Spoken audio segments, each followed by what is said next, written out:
देखिए population geography की इस वीडियो में ये वीडियो नंबर 6 है ये पॉपुलेशन ज्योग्राफी की, जिसमें हम लोग क्या पढ़ेंगे? रोस्टोव की वृद्धि अवस्था। ठीक है, डब्ल्यू रोस्टोव थे, अमेरिकन इकोनॉमिस्ट हुए हैं ये। ठीक है, तो इन्होंने ग्रोथ ऑफ स्टेजेस दी थी, तो क्या क्या थी उनके बारे में हम एक बार गो थ्रू होंगे। ठीक है, आप पेन की निप को फॉलो कीजिएगा तो आपको इजीली पड़ेगा। ठीक है, जैसे यहाँ से हम लोग पढ़ते हैं। विकास की सतत प्रक्रिया के विपरीत अमेरिकी आर्थिक इतिहासकार डब्ल्यू डब्ल्यू रोस्तोव ने 1971 में आर्थिक एवं सामाजिक विकास के संबंध में 5 स्तरीय अनुक्रम प्रस्तुत किए थे। ठीक है, तो ये जो अंडरलाइन वाला पोर्शन है इसमें क्या इंपॉर्टेंट है आपके लिए? पहला कि अमेरिकन थे। ठीक है, आर्थिक इतिहासकार, ये भी याद रखिएगा। ठीक है, अमेरिकी आर्थिक इतिहासकार थे। और रोस्तोव, इनको बस इतना ही याद रखिएगा आप, नाम क्या था। और ठीक है, 1971 में, ठीक है, इकोनॉमिक एंड सोशल डेवलपमेंट के रिलेशन में, ठीक है, याद रखिएगा, आर्थिक और सामाजिक विकास के संदर्भ में।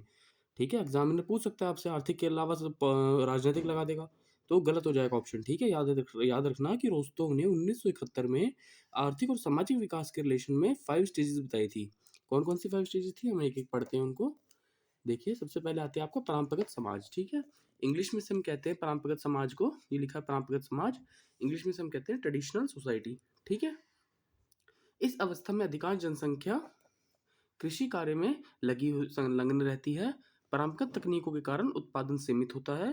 राष्ट्रीय संपत्ति सेना एवं धर्म जैसे अनुत्पादक कार्यों में खर्च की जाती है। ठीक है, कहने का मतलब कैसा है, क्या है कि जो परंपरागत समाज था, जो ट्रेडिशनल सोसाइटी थी, वो ज़्यादातर केस में थी एग्रीकल्चर में एनरोल रहती थी, पुरानी टेक्निक यूज़ करते थे, जिस कारण प्रोडक्शन भी कम होता था। ठीक है, और ज़्यादातर लोग धर्म जैसे जो काम नहीं होते, दया धर्म वाले काम होते हैं, उनमें लगे रहते थे। ठीक है, तो ये बात किसकी है? ट्रेडिशनल सोसाइटी की। ठीक है, और इसमें आप जानते हैं कि आदिम प्रौद्योगिकी यानी जो ट्रेडिशनल टेक्निक्स थी और तर्कवाद की तुलना में प्रथा एवं परंपरा पर आधारित व्यवहार इस अवस्था की प्रमुख विशेषताएं हैं। कहने का मतलब क्या है कि लॉजिक वाली कोई बात नहीं होती थी, तर्क होता है लॉजिक।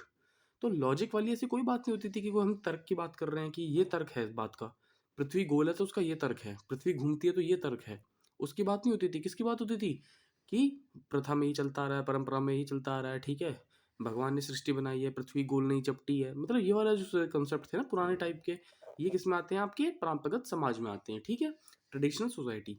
सेकंड नंबर पर आइए, फिर है पूर्व उत्प्रस्थान की अवस्था। इसको इंग्लिश में बोलते हैं precondition of take off. ठीक है, क्या बोलते हैं इंग्लिश में? Precondition of take off. क्या होती है कंडीशन? अंडरलाइन वाला पोर्शन पढ़ते हैं। समाज में ऐसे वर्ग का विकास होता है जो नवीन तकनीकों एवं नवोत्पाद होता है इनोवेशंस। ठीक है, जो न्यू टेक्निक्स और इनोवेशंस पर ध्यान देता है। अब देखिए, जो precondition of take off है, इसमें क्या होता है? समाज में एक ऐसा वर्ग आ जाता है जो कि न्यू टेक्निक्स पर और इनोवेशंस पर बात करता है। ठीक है, एग्रीकल्चर और इंडस्ट्री में न्यू टेक्निक्स आ जाती हैं और ट्रांसपोर्ट का डेवलपमेंट होता है।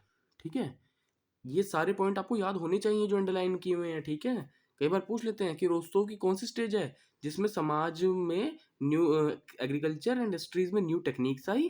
ठीक है, और ट्रांसपोर्ट का डेवलपमेंट हुआ। खाली ये भी पूछ सकते हैं ट्रांसपोर्ट का डेवलपमेंट कौन सी स्टेज में हुआ था, तो precondition of take off में हुआ था। ठीक है, तो ये पॉइंट्स आपको याद होने चाहिए। फिर आती है आपकी टेक ऑफ कंडीशन। ये तो थी pre condition, pre take off condition. ये वाली जो है आपकी थर्ड नंबर की, ये है टेक ऑफ कंडीशन। क्या है इसमें? इस अवस्था में तकनीकी विकास के फलस्वरूप टोटल प्रोडक्शन, जो कुल उत्पादन होता है, और पर कैपिटा प्रोडक्शन दोनों में ही ग्रोथ होती है। ठीक है, यानी इस वाली कंडीशन से, सेकंड वाली कंडीशन से थर्ड वाली कंडीशन ज़्यादा अच्छी है। क्यों? इसमें एक तो टोटल प्रोडक्शन, चाहे वो किसी भी चीज़ का प्रोडक्शन हो, फूड ग्रेन्स का, ठीक है, कंट्री के जीडीपी का, किसी भी का भी हो, तो जो टोटल प्रोडक्शन होता है उसमें ग्रोथ होती है। और पर कैपिटा जो प्रोडक्शन होती है, पर कैपिटा मीन्स पर पर्सन के हिसाब से कह रहे हैं, उसमें ग्रोथ होती है। ठीक है, पर कैपिटा में ग्रोथ होती है। सामान्यतः हर क्षेत्र में तीव्र गति से विकास होता है, परंतु कुछ सीमित क्षेत्र जैसे वस्त्र उद्योग, रेलवे, डेयरी उत्पाद में तीव्र गति से विकास होता है। ये कहते हैं कि हर होता तो हर सेक्टर में है ग्रोथ, लेकिन जो आपका टेक्सटाइल है, देखिए यहाँ पर टेक्सटाइल, रेलवेज, डेयरी जैसे में बहुत तेजी से, इनमें और तेजी से होता है। देश औद्योगिक क्रांति की अवस्था में पहुंच जाता है। ये बहुत इंपॉर्टेंट लाइन है, देखिए यहाँ पर लिखा है ना, पेन की निप्पो देखिए।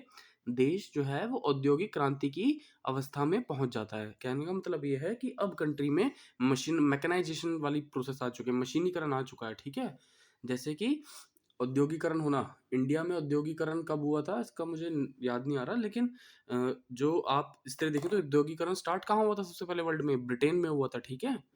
ब्रिटेन में हुआ था, तो वहीं पर मशीनीकरण वगैरह जो प्रोसेस हुआ स्टार्ट हो। तो आपसे पूछ सकते हैं कि देश में औद्योगिक क्रांति की अवस्था में कौन सी स्टेज में पहुंचा है, तो टेक ऑफ कंडीशन में पहुंचता है। कौन सी स्टेज होती है जिसमें टेक्सटाइल, रेलवे, डेयरी जैसे में तेजी से ग्रोथ होता है, तो टेक ऑफ कंडीशन होती है। कौन सी कंडीशन जिसमें टोटल प्रोडक्शन और पर कैपिटा प्रोडक्शन में इंक्रीज होता है, तो टेक ऑफ कंडीशन में होता है। ऐसे याद रखना है, ठीक है। अब आप इस पर आइए राइट हैंड साइड पर। राइट हैंड साइड पर देखिए टॉप में क्या लिखा है, यहाँ पर जहाँ पेन की निवे उस पर चलिए। ब्रिटेन में यह अवस्था 1783 ईस्वी में, यानी ब्रिटेन तो 1783 में ही पहुंच गया था, यूएसए 1830 में पहुंच गया था, जर्मनी 1850 में पहुंच गया था। भारत वर्तमान समय में इस अवस्था की ओर अग्रसर है, ठीक है। रोस्तोव ने उस टाइम पर दिया था। हालांकि इंडिया में अब है अच्छा खासा इंडस्ट्रियलाइजेशन, ठीक है, लेकिन इनके कंपैरिजन में तो नहीं है ना यूएसए, सॉरी ये इनके कंपैरिजन में तो नहीं है ना यूएसए, फ्रांस, जर्मनी, है ना, इनके कंपैरिजन में तो नहीं है। उस टाइम पर रोस्तोव का मानना था कि इंडिया जो है, ठीक है, मतलब रोस्तोव के थ्योरी के हिसाब से भारत जो है इस अवस्था की ओर अग्रसर है। अभी पूरी तरीके से नहीं आया है इसमें, लेकिन अग्रसर है, ठीक है, ऐसा माना जाता है। तो जो आपसे कभी पूछे कि भारत वर्तमान में किस स्टेज में आता है, तो आप किस में बताएंगे? टेक ऑफ की स्टेज में आता है, ठीक है, टेक ऑफ स्टेज में आता है। परिपक्वता की ओर, इसके हम लोग इंग्लिश में कहते हैं ड्राइव टू मैच्योरिटी। परिपक्वता की ओर यानी ड्राइव टू मैच्योरिटी। श्रम अत्यधिक कुशल एवं विशिष्टीकृत हो जाता है। कहने का मतलब है जो आपकी लेबर होती है, ठीक है, ये काम करने वाली लेबर नहीं, इंसान की मेंटल लेबर की बात की जा रही है यहाँ पर, यानी जो लेबर है वो और ज्यादा कुशल, स्किल्ड हो जाती है, स्पेशलाइज्ड हो जाती है, काम को करने के लिए स्पेशलाइज्ड स्किल्स आ जाती है उनके अंदर, ठीक है। प्रति व्यक्ति आय में तीव्र गति से वृद्धि होती है, पर कैपिटा तेजी से बढ़ता है। और ये अच्छी बात है कंट्री ग्रोथ के लिए कि पर कैपिटा ज्यादा होना चाहिए। उत्पादन में नियमित रूप से वृद्धि होती है, प्रोडक्शन बढ़ता है अच्छे से, और अर्थव्यवस्था का विकेंद्रीकरण होता है। विकेंद्र means decentralization, and decentralization is a good thing for an economy, ताकि इकोनॉमी के सभी सेक्टर्स में धीरे धीरे धीरे धीरे क्या हो, अलग अलग जगहों पर उनका सेंटर हो। ये नहीं कि सिर्फ न्यू दिल्ली में ही सेंटर हो खाली, ठीक है। डिसेंट्रलाइजेशन मतलब होता है कि विकेंद्रीकरण, सत्ता जो है, पावर जो है वो अलग अलग सेंटर्स में अलग अलग सबके पास हो, इसे कहते हैं एक तरह से डिसेंट्रलाइजेशन। तो ये एक अच्छी कंडीशन मानी जाती है। आयत में कमी आती है तथा विदेश में भी पूंजी निवेश प्रारंभ हो जाता है। देखिए दो चीजें आपने पढ़ी होगी, एक्सपोर्ट और इंपोर्ट। इंपोर्ट किसी भी कंट्री के लिए अच्छा नहीं होता, क्यों? क्योंकि इंपोर्ट करने से हमें अपनी देश की मुद्रा दूसरे देश को देनी पड़ती है। और जो एक्सपोर्ट होता है वो अच्छा माना जाता है, क्यों? क्योंकि इसमें हमारे देश का सामान बाहर जाता है और हमें उनसे विदेशी मुद्रा प्राप्त होती है। तो ये जो ड्राइव टू मेच्योरिटी वाली स्टेज होती है, इसमें आयात जो होता है, जो इम्पोर्ट्स होते हैं उसमें कमी आने लग जाती है। क्यों? क्योंकि जो लेबर श्रम है वो अत्यधिक क्या हो जाता है, स्किल्ड और स्पेशलाइज्ड हो जाता है, इसलिए इंपोर्ट वाली कंडीशन जो होती है ना वो कम हो जाती है, ठीक है। और विदेश में एफडीआई, आपने एक वर्ड पढ़ा होगा, देखिए मैं आपको यहाँ पर लिख देता हूँ। एफडीआई क्या होता है? ये इसको हम कहते हैं फॉरेन डायरेक्ट इन्वेस्टमेंट, ठीक है, प्रत्यक्ष विदेश निवेश, ऐसा करके होता है हिंदी में, प्रत्यक्ष विदेशी निवेश ऐसा करके बोलते हैं, लेकिन इंग्लिश में फिक्स है फॉरेन डायरेक्ट इन्वेस्टमेंट, यानी आप फॉरेन में जो पूंजी का निवेश कर रहे हैं। अब इसमें कौन कौन सी कंट्रीज हैं? जापान, जर्मनी, इटली और जैसे देश वर्तमान में समझते हैं। देखिए इंडिया इसमें नहीं आता है, ठीक है, इंडिया इसमें नहीं आता है, इंडिया स्टेज में नहीं आता है। इसमें कौन कौन से आते हैं? जापान, जर्मनी, इटली जैसी कंट्रीज, ठीक है, इस चीज का थोड़ा आप ध्यान रखिएगा। फिर आता है आपका लास्ट सबसे फिफ्थ नंबर की, जो मोस्ट इंपॉर्टेंट है। क्या है फिफ्थ नंबर की? इसे हम कहते हैं age of high mass consumption, व्यापक उपभोग की अवस्था। Age of high mass consumption क्या है इसमें? इस अवस्था में अर्थव्यवस्था आधारभूत उद्योगों के उत्पादन के विलासतापूर्ण उपभोग जैसे मोटर कार, टेलीविजन, रेफ्रिजरेटर आदि की ओर परिवर्तित हो जाती है। कहने का मतलब है the age of high mass consumption, व्यापक उपभोग की अवस्था कौन सी होती है कि भाई बहुत डेवलपमेंट हो चुका है अब तो, से भोग विलास, भोग विलास मीन्स खाली मतलब बस लग्जरियस लाइफ जीनी के हिसाब से, ठीक है। तो ये वाली स्टेज होती है जिसमें अच्छी अच्छी गाड़ियाँ, टेलीविजन, रेफ्रिजरेटर। अब आपको लग रहा होगा गाड़ी, टेलीविजन, रेफ्रिजरेटर तो इंडिया में भी है हर चीज़ में, तो हम लोग तो इस हिसाब से इस स्टेज में होने चाहिए, लेकिन रोस्तोव ने नहीं रखा ना स्टेज में।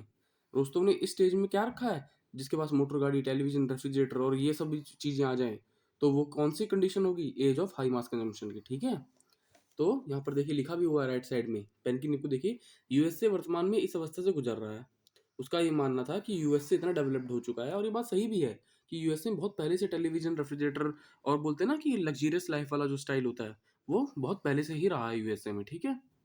यद्यपि रोस्तोव के अवस्था निर्धारण के मापदंड मनमाने होते हैं, देखो लिखा है ना उन्होंने कि ये तो मनमाने वाली बात है, तथापि यह मॉडल कम विकसित देशों की अर्थव्यवस्था में निवेश के लिए प्राथमिकताएं प्रस्तावित करता है। ठीक है, फिर भी इसको जो लेस डेवलप्ड कंट्रीज हैं वहां पर एक तरीके से जो इन्वेस्टमेंट होता है इकोनॉमीज में उसके लिए इसको स्टडी किया जा सकता है। ठीक है, तो ये आपको क्या याद रखनी है कि रोस्तोव कौन थे, किस ईयर में और किस बेस पर दिया था। Base means economic and social development के बेस पे दिया था इन्होंने।